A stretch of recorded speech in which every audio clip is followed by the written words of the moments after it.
All right, class, we've finally arrived at chapter 9. We're going to be looking at sections 9.1 through 9.4. So starting off at 9.1, we're talking about a sequence.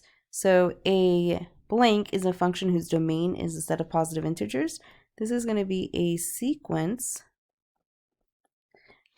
is a function whose domain is a set of positive integers. The numbers in the ordered list are the terms of the sequence. A sequence that does not end is an infinite sequence. A sequence that has a domain that is the first n positive integers is considered a finite sequence. Okay. So let's look at finding the first 5 terms here of the sequence. So essentially what we're going to be doing here is we denote, this is what we call a term. Okay. So the first term is denoted as a sub 1.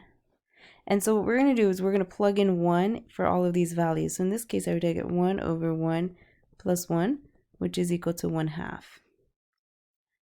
The second term then, I'm going to plug in 2. So 2 over 2 plus 1, I get 2/3. For the third term, I get 3/4. The fourth term, we have 4/5. And lastly, the fifth term that we're being asked to calculate is 5/6. Okay. All right, so that's how we go ahead and we calculate the 5 individual terms. Take a moment here and calculate 2, 3, and 4. Remember, we're just finding the terms associated to them. All right, so hopefully you were able to find the first 5 terms for each one of these. I wanted to point out a couple of things here. With the first one, for number 2, notice that we have a -1 that is being raised. So I hope you saw that that meant that all of our odd terms were negative.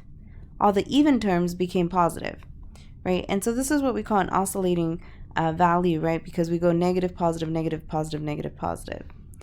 We saw that again here in number 3. I also was wondering if anybody noticed that we could rewrite this one to factor out an n from both sides so that we could see there'd be -1 to the n power all over n and n plus 1. So in doing that, factoring out these n's, might make it easier, for instance, to calculate the 5 terms looking like this, a little bit simpler than necessarily having those n's involved all the way around. It's something I wanted to point out. And then hopefully for number 4, that one was pretty straightforward. Let's look at this one. We're going to write down the nth term of the sequence suggested by the pattern. So when we do this, we need to figure out what the next term is, and then we're trying to figure out, okay, what's the next one? So here, notice I'm going from 6 to 15 to 24, 33, 42. So thinking about this, I can see that I'm adding 9 to all of these, right? And so because I'm adding 9 to all of them, I want to know, well, how do I get started here? So I'm going to have the nth term, so it's going to be, because I'm adding 9, that's like, if you will, my slope, right? That's my rate of change. This is what I meant to say, the rate of change.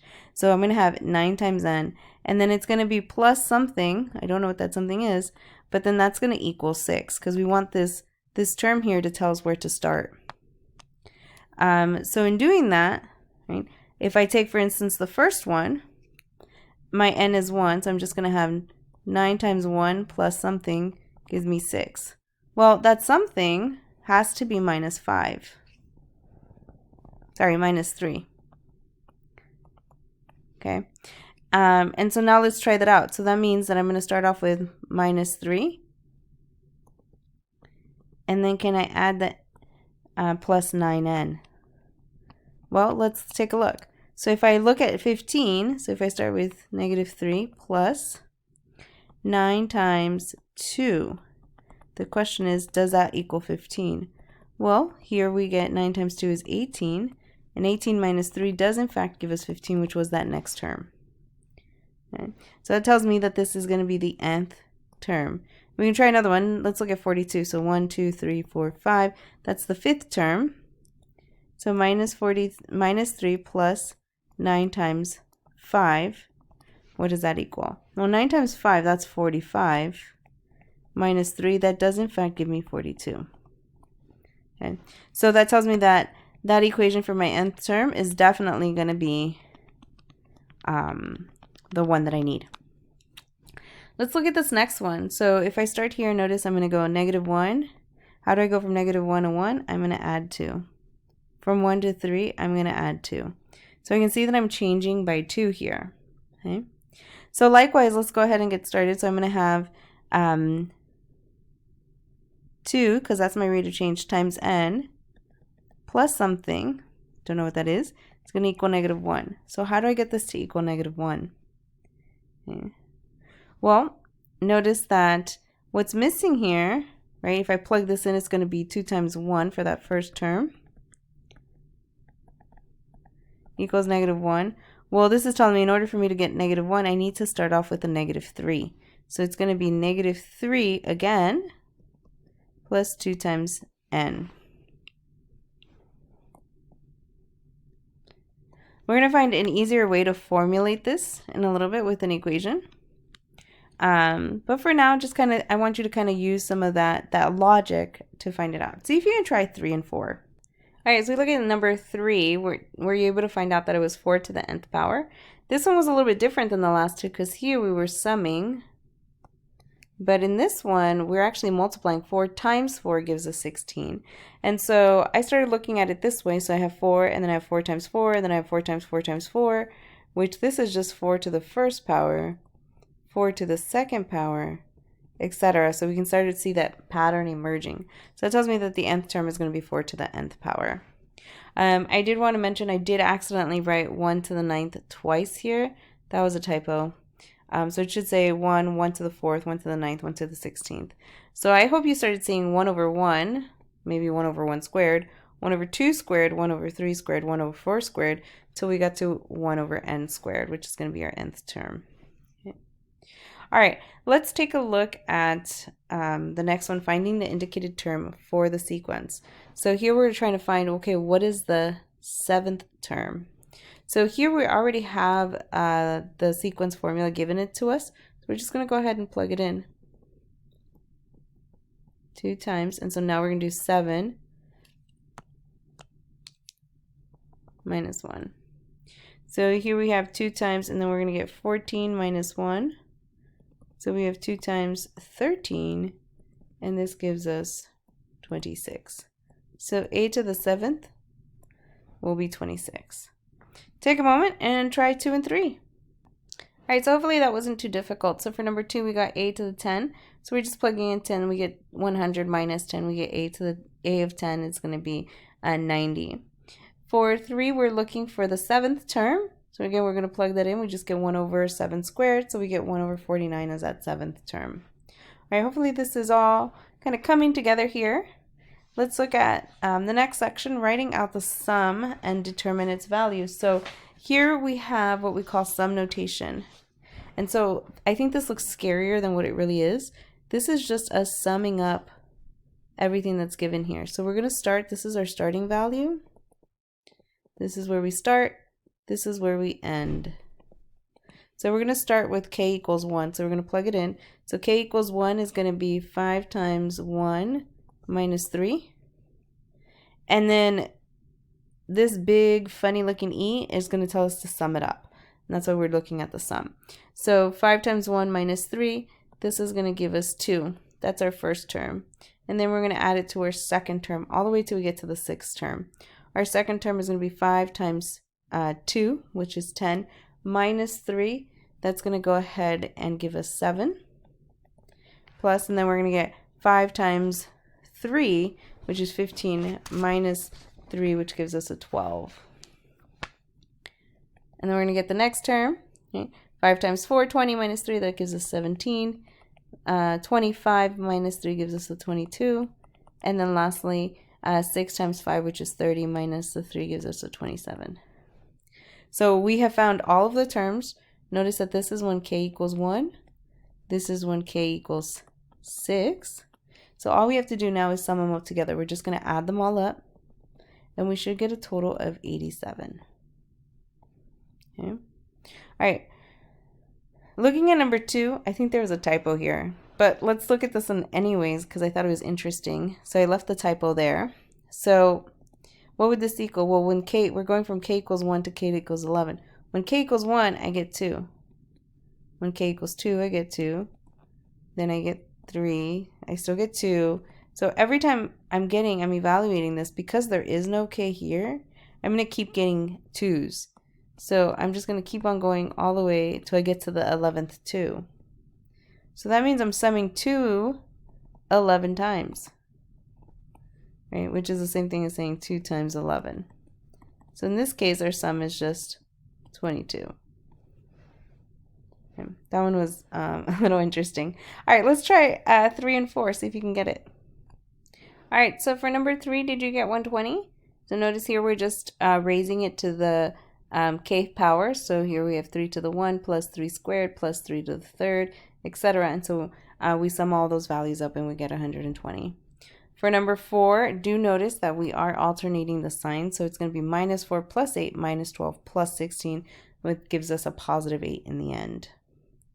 All right, let's take a look at the next section here. Express each sum using the summation notation. So, excuse me, now we're going to go backwards.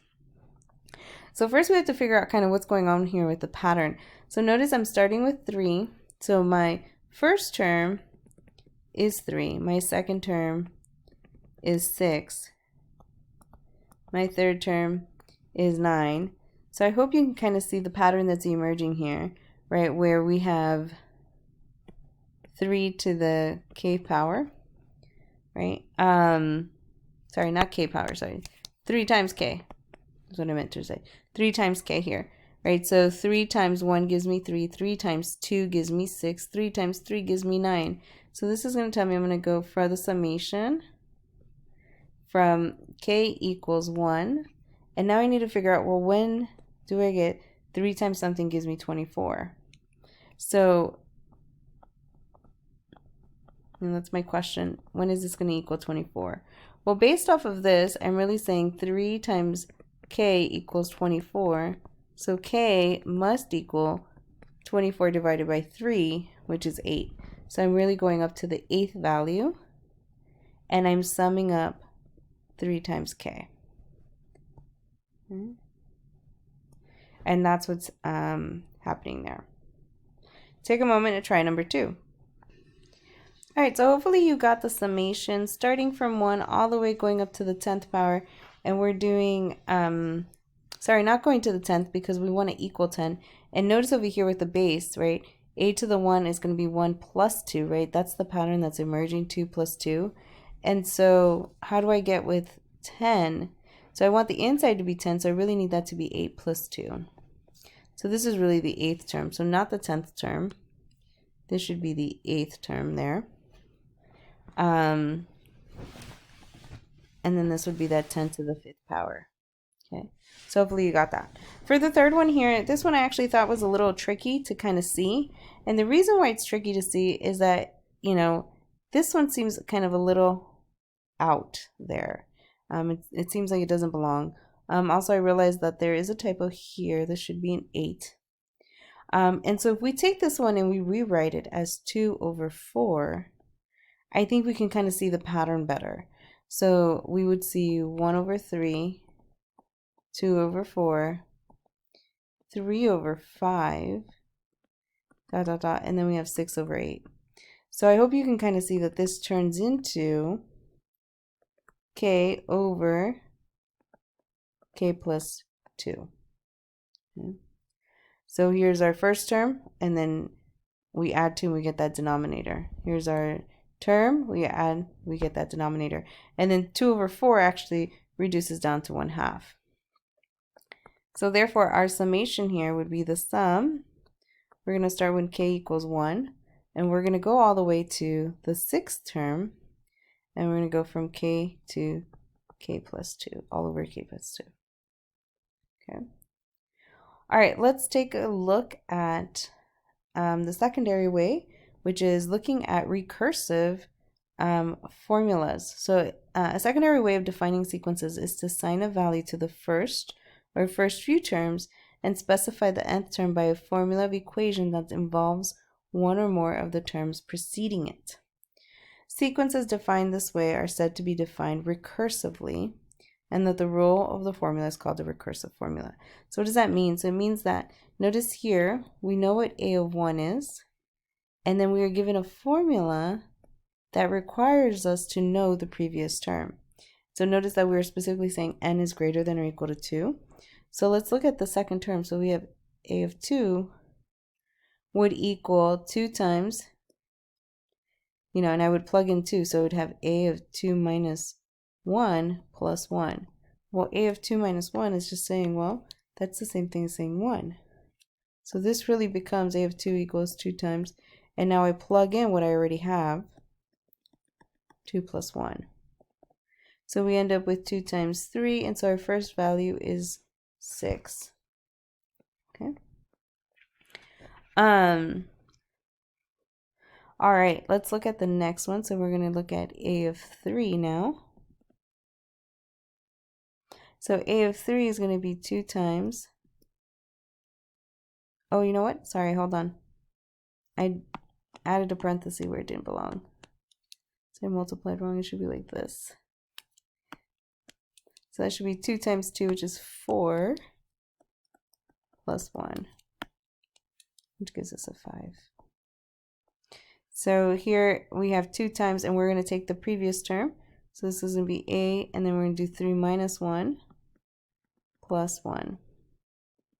Well, this is 2 times 3 minus 1 is that second term, so we're going to get 5 plus 1. We get number 11 for the third term. So we want to write the first 5 terms. So we have 3 terms down. Our fourth term is going to be 2 times. Again, I'm going to take that previous term and add 1. So I'm going to get 22 plus 1. And lastly, our fifth term will be 2 times the 23 plus 1, 46 plus 1, and we end up with 47. And that's how we find the terms with recursive forms. And that's the end of this video.